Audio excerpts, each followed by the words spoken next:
Ce podcast a été réalisé avec le soutien de Malakoff Humanis.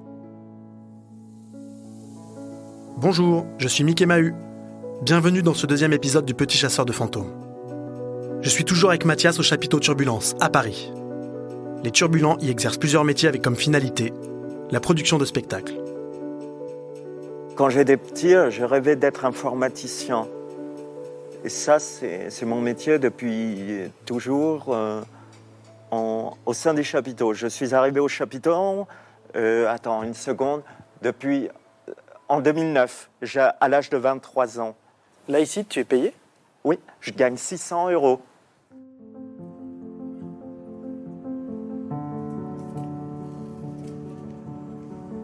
Au chapiteau Turbulence, je fais la multimédia le lundi toute la journée.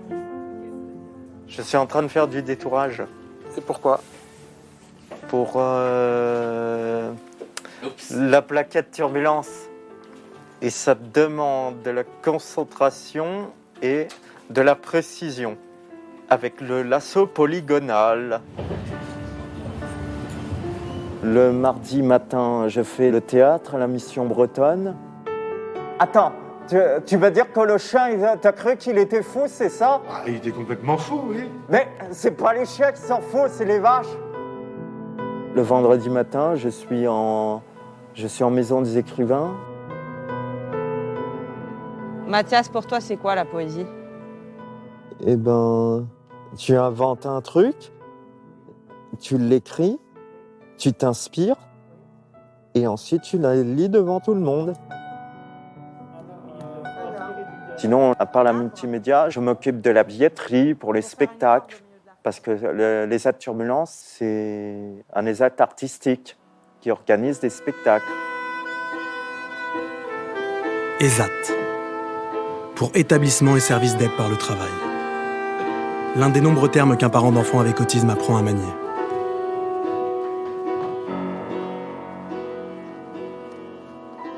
Au chapiteau Turbulence, certains ont à peu près les mêmes difficultés que d'autres. Sauf la plupart se répètent beaucoup plus que moi.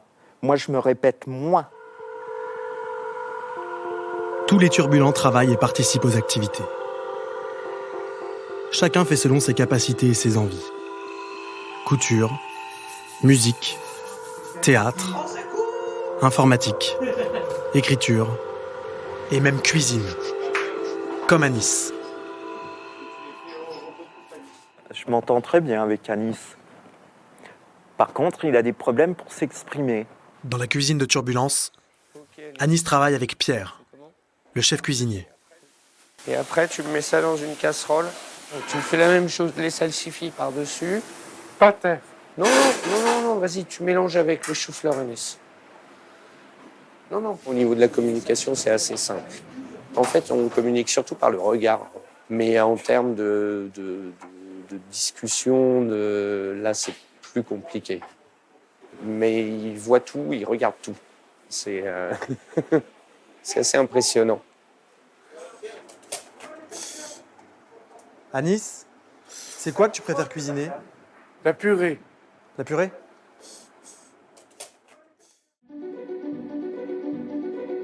Qu'ils parlent ou non, les jeunes de Turbulence font des choses qui leur ressemblent. Tom pourrait-il s'intégrer et s'y sentir bien ? Bonjour à tous et à toutes, j'espère que vous allez bien. Aujourd'hui, on va faire une vidéo. On va marcher un peu sur des chemins de fer. Ils sont pas SNCF, a priori, c'est ce qu'on me dit. C'est quoi que t'aimes bien quand tu marches sur des chemins de fer comme ça ? Je sais pas, j'adore ça, c'est ma passion. Ça détend, c'est beau. Voilà, parce que t'as l'impression d'être dans ton monde à toi, en fait. Tom trouvera-t-il un jour un travail dans le monde ordinaire ? Je pense avoir trouvé la personne qui va pouvoir m'aider. Elle a coécrit une bande dessinée, La différence invisible. C'est son histoire, celle d'une femme autiste diagnostiquée à l'âge adulte, et de ses difficultés dans le milieu du travail.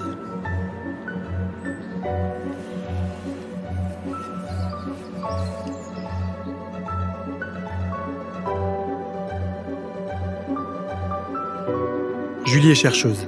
spécialisée dans l'insertion professionnelle des personnes autistes. Elle s'est fait connaître aussi grâce à sa chaîne de vidéos sur Internet, Le Rêve de Tom. Bonjour à tous, c'est Super Pépette, l'autiste qui non seulement parle mais en plus a des choses à vous dire.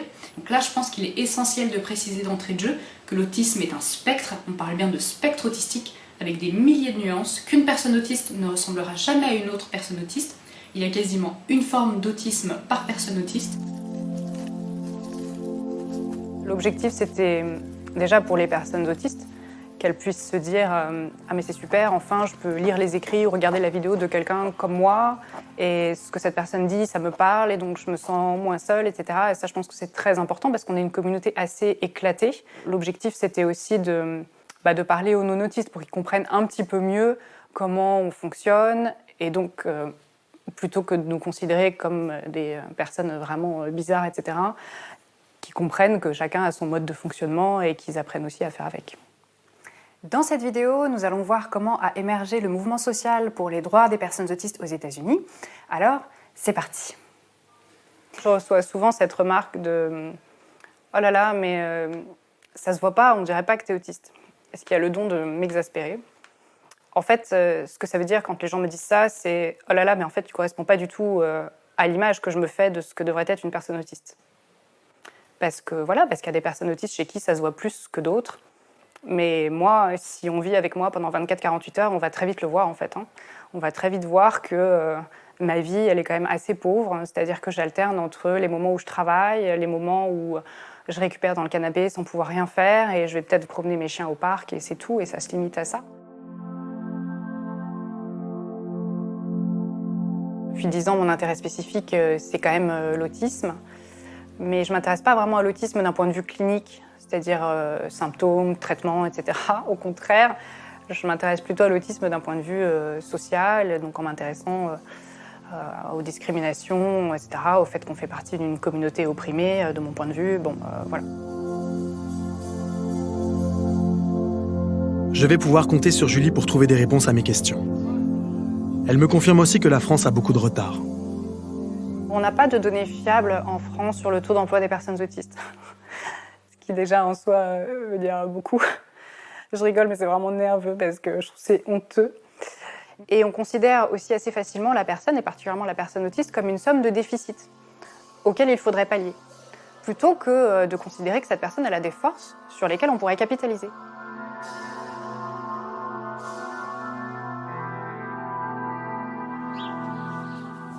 Oh là là, c'est cracra ici. Hein. Alors là, je sais pas ce que c'était.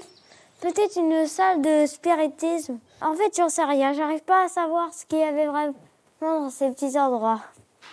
Tom est toujours dans son vieux manoir, en plein tournage de sa vidéo de chasseur de fantômes. Quand je l'observe, je suis toujours impressionné par le temps qu'il passe à étudier les sujets qu'il aime, par sa mémoire et son sens du détail. Il regarde une fresque défraîchie représentant un ange. Oh, t'es moche. Et vous avez des tétos horribles. Depuis plusieurs mois, je suis un jeune Danois sur les réseaux sociaux. Son univers ressemble à celui de Tom. Il est aussi dans le spectre de l'autisme et en parle ouvertement dans ses publications.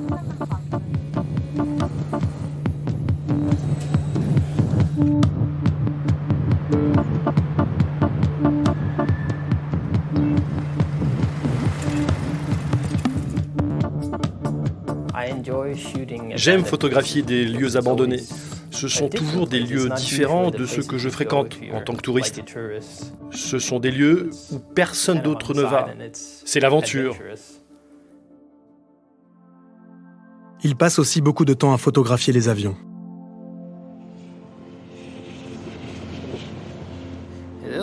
Cette photo, je peux déjà l'imprimer. Et surtout, il a trouvé un travail en lien avec ses passions, dans un pays qui aide depuis très longtemps les entreprises à embaucher les personnes avec autisme. Je m'appelle Martin, j'ai 30 ans. Je suis danois, je travaille à la sécurité de l'aéroport de Copenhague, avec comme spécialité la vérification des bagages enregistrés. C'est dans le prochain épisode que Martin va m'ouvrir les portes de l'aéroport et me montrer son travail. J'ai hâte qu'il me parle de son quotidien, de sa relation avec ses collègues. Je vais aussi me rendre au Canada pour rencontrer une personne qui a choisi de travailler seule chez elle, loin de la vie de bureau. Merci de suivre cette histoire avec moi et à tout de suite pour le prochain épisode.